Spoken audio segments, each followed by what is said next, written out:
Daily Horoscope, June 10, 2025 para kay Gemini.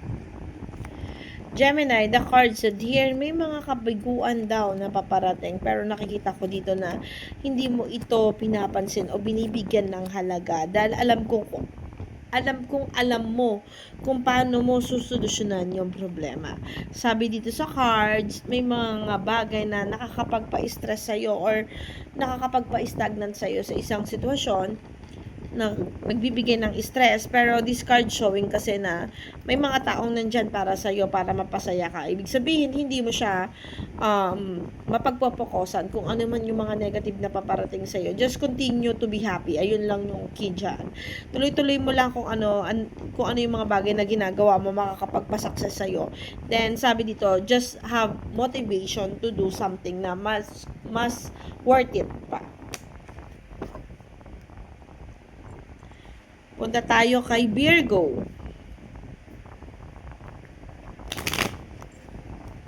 Virgo, the card said here, you need to focus for the person that you love kasi nakikita ko dito yung mga taong mahalaga sa'yo nagde-negative sabi dito sa cards sa ngayon nagiging okay naman kaya lang darating pa rin yung time na mawawalan ng guidance. Ang key dyan is parang maghinay-hinay tayo sa mga bibitawan nating salita kasi maaaring mapagmulan ito ng mga disconnections or tampuhan.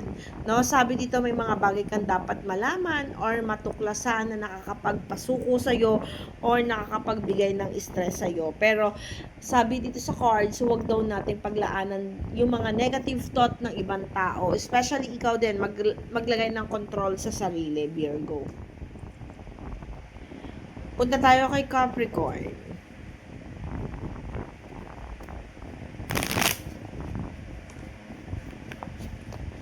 Capricorn, the card said here, kung may mga pinaplano kang lumayo, umalis, or mag-transfer, gumawa ng mga bagay na nakakapag-transition sa'yo, mas nakakaangat sa'yo, i-grab mo daw yung mga opportunity. Sabi dito, tuloy-tuloy lang, but be mindful sa mga taong kakakilala mo lang, or makikilala mo pa. Kakakilala o makikilala mo pa lang. Sabi dito may mga betrayal cards. Nandun siguro yung mga insecurities ng mga tao sa paligid mo. So, medyo ingat-ingat at huwag masyadong magtitiwala sa mga tao. Kakakilala lang, yun nga.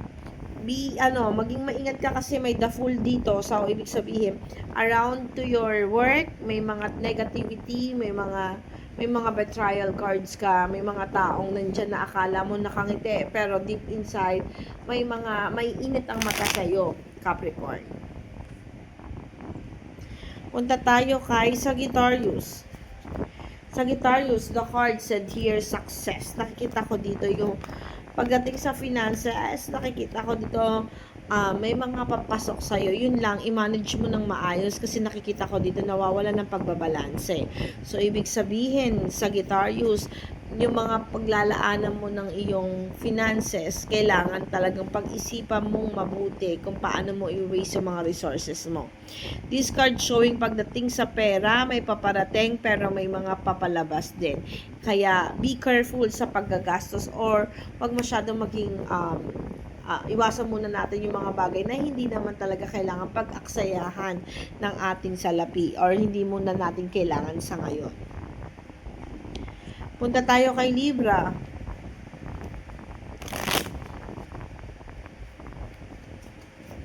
Libra, the card said here, nawawalan ng guidance ni universe kasi nakikita ko dito Libra, medyo marami tayong gustong gawin, marami tayong gustong simulan. Sa dami ng gusto natin simulan, hindi natin alam kung ano yung mga bagay na uunahin natin o ipapriority natin.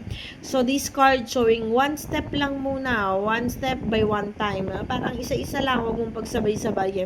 Kasi the more na marami kang naiisip, the more na marami kang gustong gawin, hindi mo nabibigay yung the best mo dun sa isang bagay. Masyadong nagiging conflict. Focus, sabi dito, determination ang kailangan mo sa araw na ito, Libra. Pupunta tayo kay Pisces.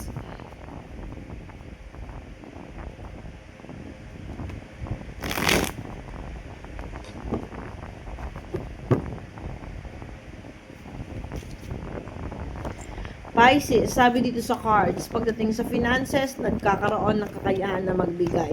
But be careful sa mga bagay na bibitawan natin, lalo na sa mga salita natin. Sabi dito sa cards, may mga problema si Pisces na hindi na masyadong iniinda or hindi na masyadong pinag-aaksayahan ng panahon. But this card, this time, yung sabi dito sa cards na itong araw na to, mag-ingat daw tayo sa mga disconnections o yung mga taong akala natin okay tayo. Baka kasi magkaroon ng mga sigalot o problema. Kaya be mindful din sa mga desisyon na gagawin mo, sa mga salitang bibitawan mo sa ibang tao. Pupunta tayo kay Aquarius.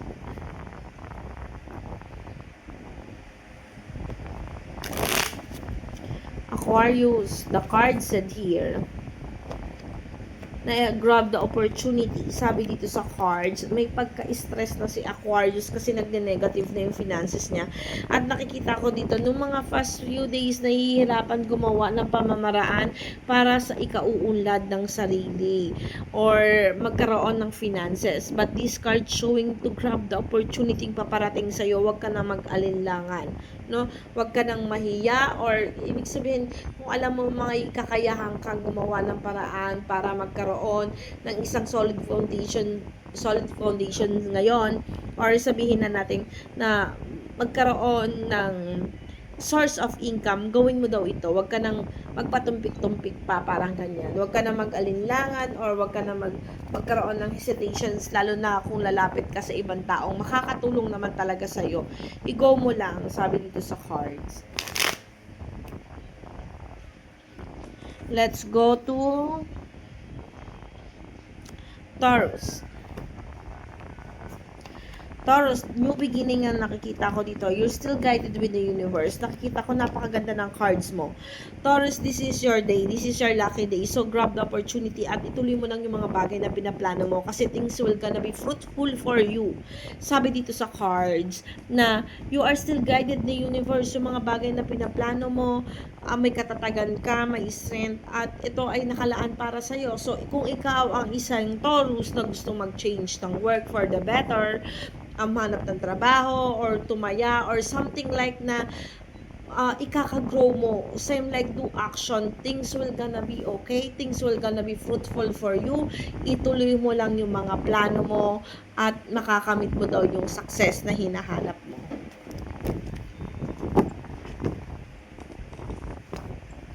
Let's go to Aries.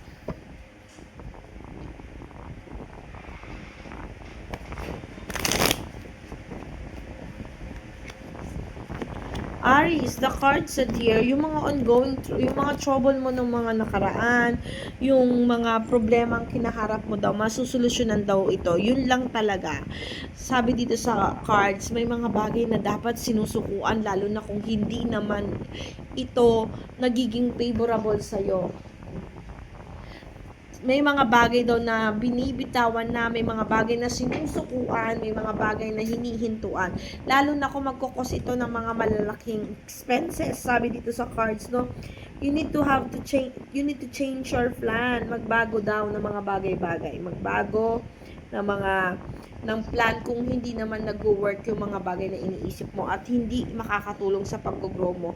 Baka yung mga bagay na binibigyan mo ng effort at hindi naman ito worth it para sa'yo. Punta tayo kay Scorpio.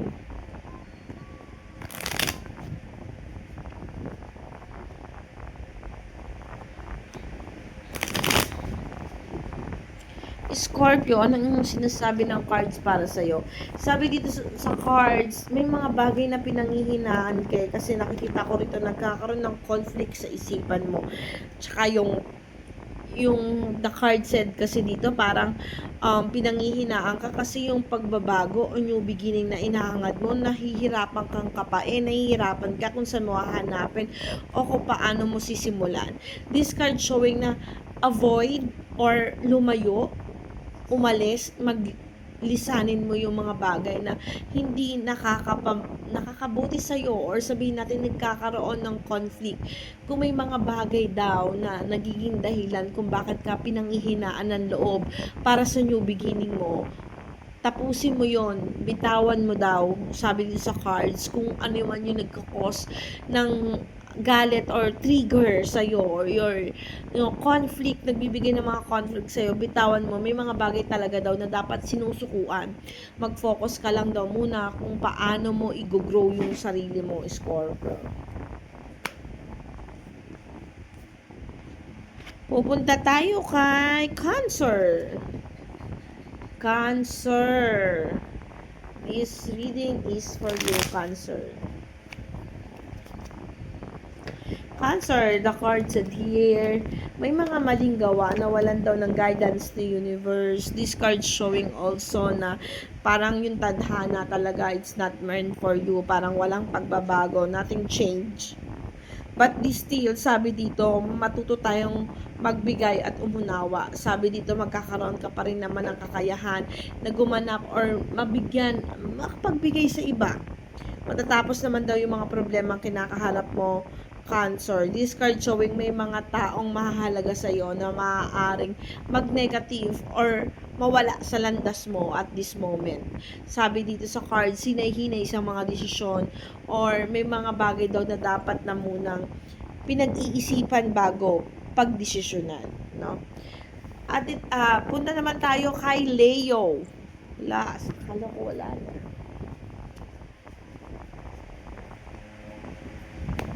Leo, the cards are here to grab the opportunity. Sabi dito sa cards, be careful nga lang sa pag-grab ng mga opportunity paparating sa'yo. Kasi may nakikita ako dito na may mga betrayal card. At itong mga betrayal na to, magdudulot daw sa'yo ng stress or painful. Sabi dito, you will feel na parang hindi ka success. Kasi may mga taong gagawa ng paraan para hindi mo maramdaman yung comfort zone mo or sabihin na natin na yung parang success ka dun sa mga bagay na pinursyo mo o mga bagay na ginawa mo. This card showing to grab the opportunity. Ganito na lang yan, Leo. Focus yourself. No, wag kang masyadong magtiwala sa mga tao. Wag kang masyadong magpakampante. Kailangan gawin mo yung ibigay mo yung best mo para wala silang makita sa iyo, no? Walang taong makapanira sa iyo. At ito po ang aking daily horoscope. Salamat po sa mga sumusubaybay. Paalala po, ito po ay gabay lamang sa araw-araw.